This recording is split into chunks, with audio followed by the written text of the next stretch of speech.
Welcome back, and thanks for staying with us. My guests, Dr. Tunji Abayomi and Mr. Clem Baye.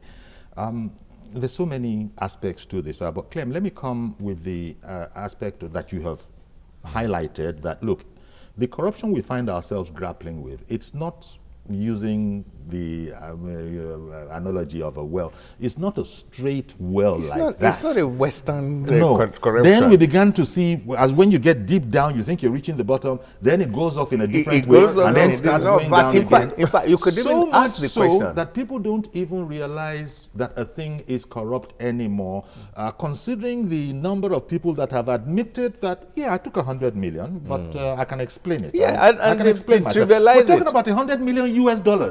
I mean, even if it's 100 million, even if it is 100 million naira, look, but $100 million US got to dollars. Ask a question. And somebody forgot $4 million in his drawer in an office somewhere. Yeah, if you were president of the Federal Reserve Bank of America or Reserve Bank of South Africa, and somebody sends you a note that you should release 40 billion naira equivalent in dollars to someone, would you do that if you really have? That's why I said more things are going to come. More people would have to be held to account.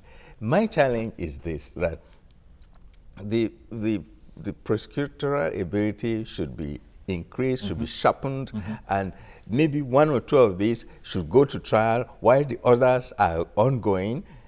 That is what I'm looking at, the procedure, how to improve on it. I'm not a lawyer, but at least I am incensed by and outraged by the type of things that I'm hearing and I'm seeing. But yes, the garb of the rule of law, the ceremonial aspects, all those are very good.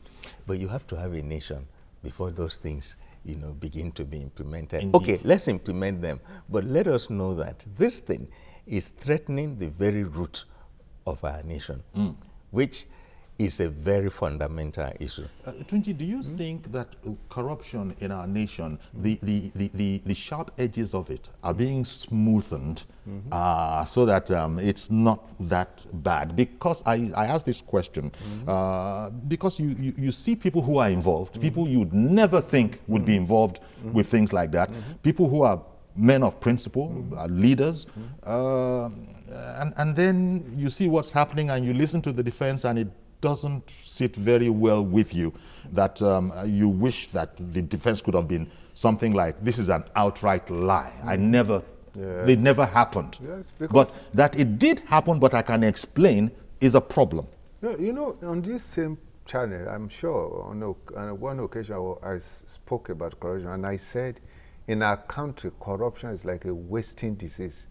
At the early stage, it's difficult to detect, but easy to cure. But it has metastasized, like cancer. It's now easy to detect, but difficult to cure. Now, it's important to understand the situation. In my view, and I think this is what Professor Soyinka was emphasizing, we really haven't touched.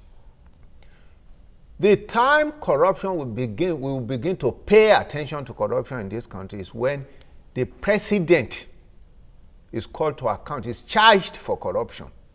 In my view, President Jonathan should be charged for corruption. If we are really serious in this country, if we are serious, he should be charged for corruption. First and foremost, the whole essence of taking oath of office is to avoid stealing and abuse of office. The Constitution says you are not allowed to spend any money unless the money is budgeted for and is approved. That all money that comes to Nigeria must go into a particular account. And from that account is to be distributed. And after distribution, expenditure must be approved by the representatives of the people before you can expend money. And you took oath to defend the Constitution. Now, what is this money we are talking about? Is the people's money. It belongs to them. And the people say, before you can spend that money, you must follow a certain procedure laid down by the National Assembly.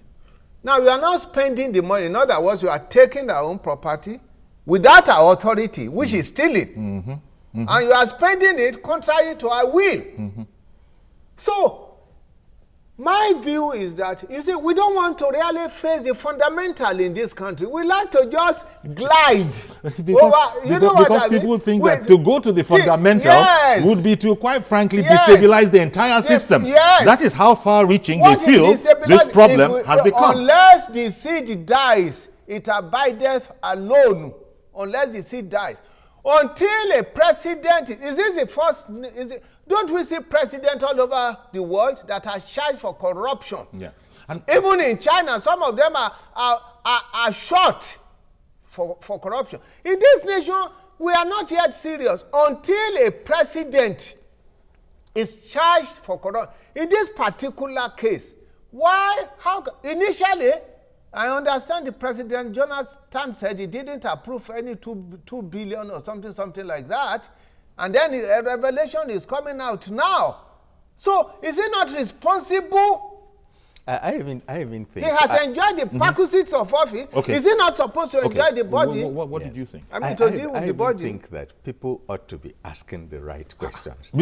Most of the people that were allegedly, recipients or obtainers of these funds merely said, I was giving money. I don't need to ask. I want to put it on record that I'm aware that somebody was given a check and he said, what am I using a central bank check for? You said you were going to help me on this matter. Yes. Yeah. And you now give me a central bank check. Yes. Thank you very much. I do not need the thing. Exactly. The person would have been one of those people that are in it. Precisely. Indeed. So people are not asking the right question. How would you just sit down, and then receive money. and just receive money, and then public where did money, this and then money you go come your from? way. Public money, and you didn't do any business for government. And one of the things that has been a bit confusing about this is that people seem to have, of their own accord, lumped security vote and arms procurement It's not fund security vote, together. And this is it's why people you who people are talking conflated. about appropriation.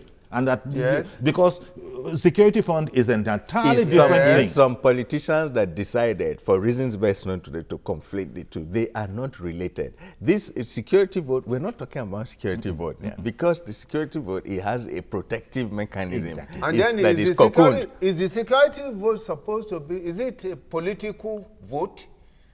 Security vote is political vote. Yeah, but what You can't ask any questions. Excuse me. There's no accounting. Is there any accounting going on with security vote? Excuse me. There is no issue that concerns. There's no money of Nigerians that Nigerians cannot ask questions about. None. No such thing at all. But what I'm even saying is that this is different from the security It is different. vote. Yes. The monies that they are giving 100 million naira of is not from the security vote. It's not from the security vote. So it serves the interest of some politicians to say, after all, that is how things are being done. But you see, somebody who, as he said, his cancer is metastasizing, and when you see him, he said, it will soon go, it will soon go on his own. Just leave it on his own, it will soon go. And it's catching up on all the organs, minor, major organs of the body, and keep saying, and we just sit down there and we say, leave their conscience. We rule them. From the way things are going, gentlemen, we can expect a lot worse than has already shocked us. Of it would course. appear. Let's go. If we're feeling a sense of shock now, I begin to fear that there might be more. Wait until you get to the MDAs, the ministries.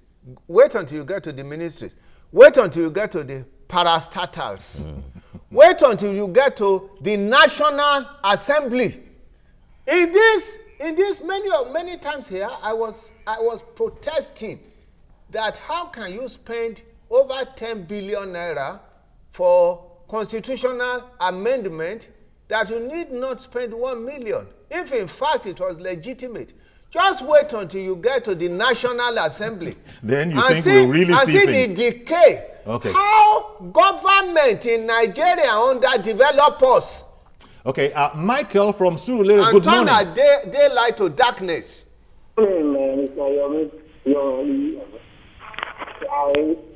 I'm happy to hear that presentations this year. I want to say thank you to Mr. Tunji and Michael, there is a problem. Are you on speakerphone or something? It's Michael? Can you hear me? Okay, it's a bit better now. Aha. I was just appreciating with the lawyer there, Mr. Tunji. You see, I want you people to remember one time when the former president, Mr. Jonathan, says that if $2 billion is removed from Nigeria, that the American government We'll know about it. will know about it. Thank you very much. Then, there's no time. Let me just hit this thing straight. Please, I want a system whereby the civil service directors, permanent secretaries, accounts will be investigated. We have some permanent secretaries and directors in the ministry that have billions, hundreds of billions worth in this country. And nothing is done about them. They become a colossus that you cannot talk to anyhow. That is that. Please let me appreciate the fact that Parano, the lawyer, Mr. Tuji, and Oposhoyinka, they just made me remember this thing that if you have 4 Bulgarians in a room, you are going to have 4 lawyers or whatever else. We have so much intellect in this country, but the living standards of our people do not show the intelligence that we hold on. Yeah. We need to do something about it. Thank you very much, Michael. Michael from Surulere calling in. Well, nowadays, people who are not lawyers, they've been so used to hearing from lawyers. I guess they might be wondering, what exactly are we confronted with here? Are we confronted with law? Are we confronted with justice? Are we confronted with conscience? You know? No, we're confronted with brigandage of a very sophisticated order. But why are the lawyers not against it? No, they are against it. They're just saying that maybe the processes and procedures, they're just disagreeing on the processes and procedures. That is what I think. I once said something that one of the major problems indeed in our country is that we are more preoccupied with mercy instead of justice. Justice is objective. It's like blindfolded. Yeah. You don't see. Yes. But mercy is subjective. It's subjective. Every time issues arise, we are thinking of the emotional aspect of it instead of the justice. Do you realize that President Obasanjo once told me that a permanent secretary had 59 houses in Abuja? 59 houses. A permanent secretary. A permanent secretary. So it shows you how far gone we have become. Francis is waiting to join this conversation. Good morning, Francis. Yeah, good morning. Please go ahead. What I just want to say over this issue is very simple. It has to do with, for example, I listened to the MD or the former chairman of their communications after he has been holding a press conference, and he's trying to challenge the issue of the allegation against some of their men. That is to tell you that some of them are not serious over the issue. Because if you go to court and as soon as you are free, they believe that they can do anything, they are above the law. So they should be given stiffer measures, because the money they have spent is the country's money, and they must account to it. They must ask that man what contract he has done to be given such huge amount of money for government. And if it's not, then they are laying a very bad precedent for the youth of this country that anything you want to do, you can do and get away with it, even with crime and courtesy, like what is going on in Bayelsa State. Okay. Thank you. Thank you very much for calling in.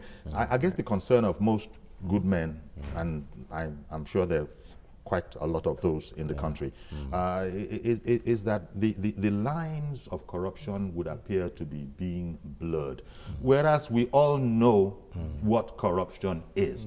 Although I've heard somebody say, interestingly, that defining it might be something else, but everybody knows what is not good, what is not corruption. But with what is going on nowadays, Clem, where in the very, very recent past, Chief Olufalaye, finding himself in that kind of a situation, former Governor Ladoja, and Tanko Yakatsai, these people not being able to say You that's see, a when these dirty people- lie. when- They are not able to say that. they're They are not saying, able to well, say that. it is true, but I can explain. Yeah, when some of these people were issuing statements in support of the previous president, it didn't bother me because they are entitled to support whoever they want to support. But when we discover that funds that belong to the state are allegedly being used to suborn political support, that is not something that, Is that we should budgeted for? unbudgeted for. Is not something we should support, because if truly the respect that we attribute to these people because of their long-standing integrity that we believed we knew, and then they are failing in this aspect, that is what is making Mr. Francis to be saying the things he's saying. Yes. That what example are we setting for the young people? Which Exactly. means that it pays to do what you like. It doesn't pay to be a man of integrity. It doesn't pay to be principled and to be consistently principled right till the end. We Then don't that see is not good enough for- it isn't. Now, Hudu from Kaduna, thank you very much. Hudu Shehu, good morning.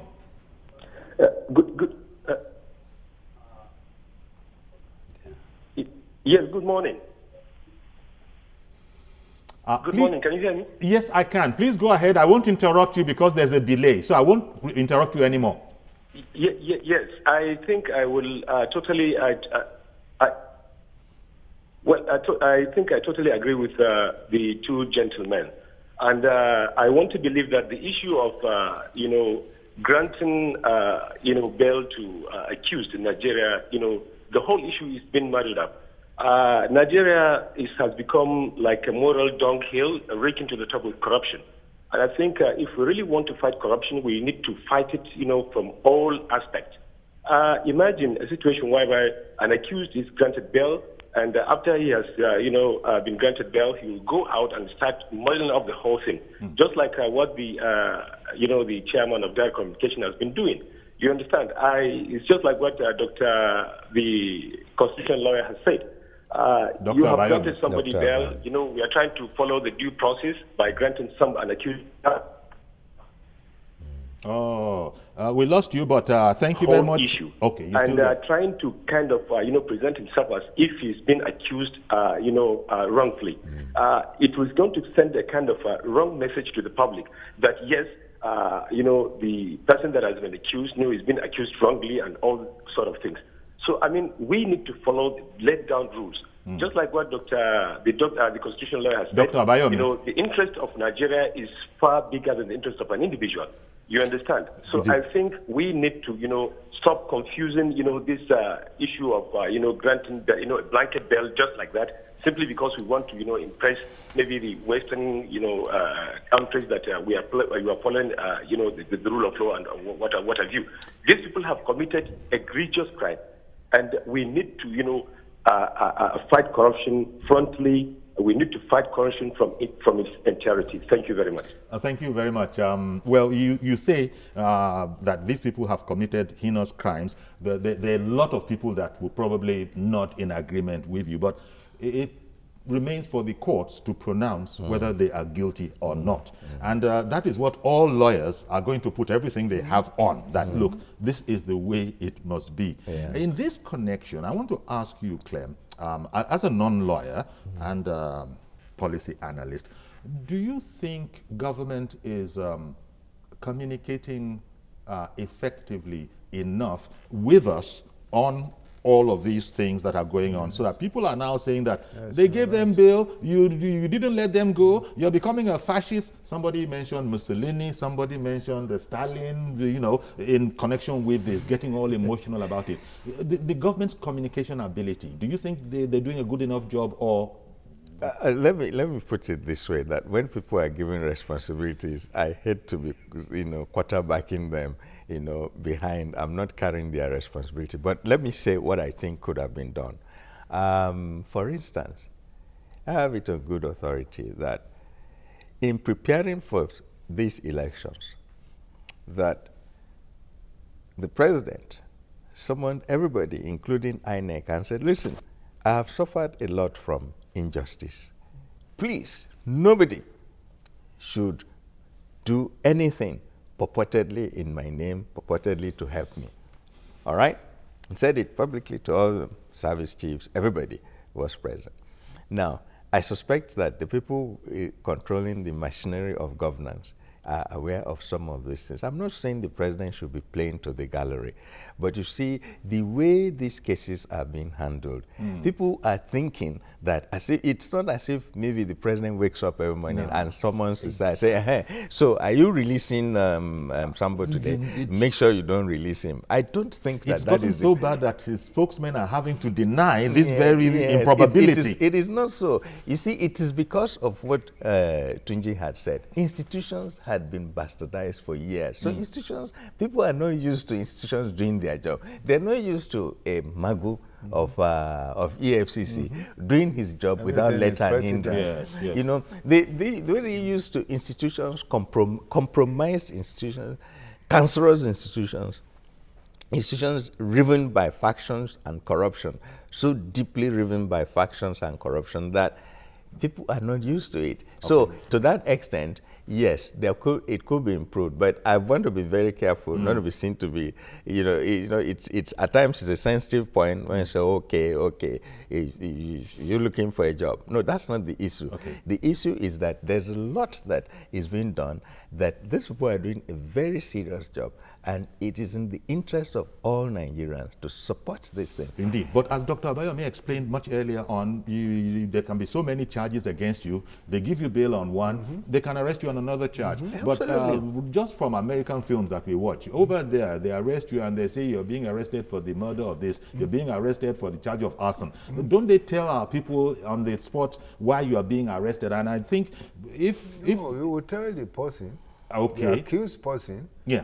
Once but all we're just hearing, because then it should have been better reported perhaps as the man has been arrested on this charge. It is part of the trivializing process that we have in this nation, that somebody who is supposed to run a media organization will go out. Shegun is still on the line. I beg your pardon. Shegun has been on the line for the past 5 minutes. Good morning, Shegun, and I apologize. Good morning, Mr. Folani. Good morning, I'll gladly take a refund as long as it's not from the Dasuki money.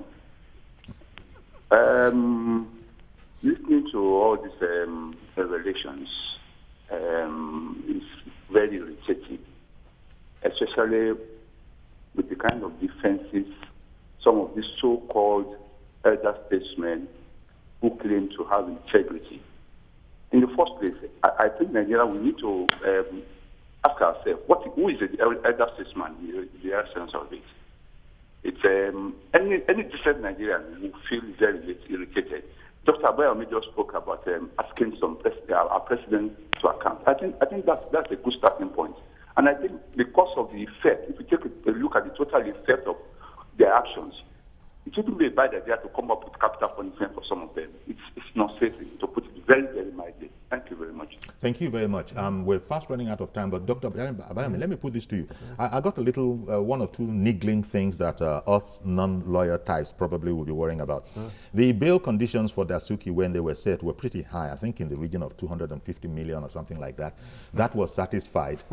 Now the man has not gone home. So what's going to happen to all that bill? Get me as a civil servant that has houses and all of that. So all of that is neutralized. If he's arrested and he now has to face a new charge, that's useless. So all of that has now been discharged. Yeah, that goes with the charge. With that charge. With that charge. So there's now a new charge for a new complaint. And then it will be taken up, investigated, and probably another bail.